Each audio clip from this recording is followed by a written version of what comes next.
ni rashin kike sani dimauta. Aminta ni na kudu da ke abadan ba zan so mi rabo ba.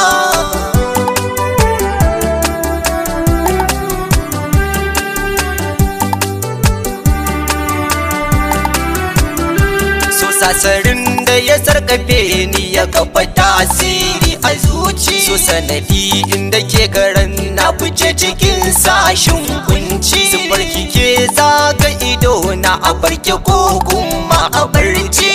Ashe so gaman jini ni akan ki ba zan farge ba.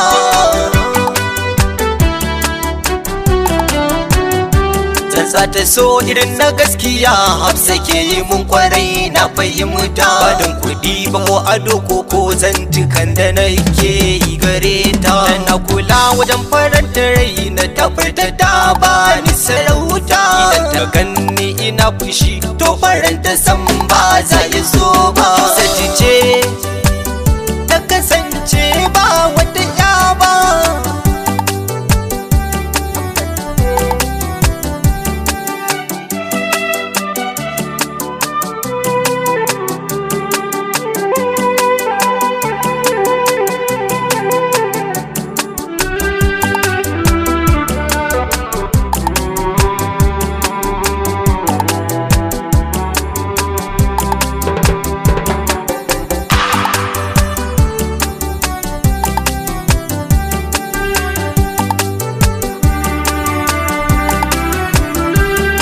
Naji sirka na ranki na shirya in miki tambi. A zahiri so yake fita ko gidan mu ma sa miki shari. Kan abin da kike bida da na fahimta doka iske na yi. Sarauniya Hafsa gimbiya san kirai na ba zai kubuce ba.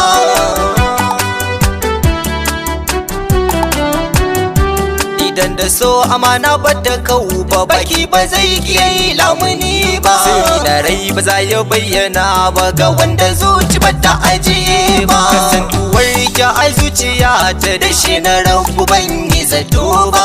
Zahiri san kiye mari gashi zuci ban yi na ambato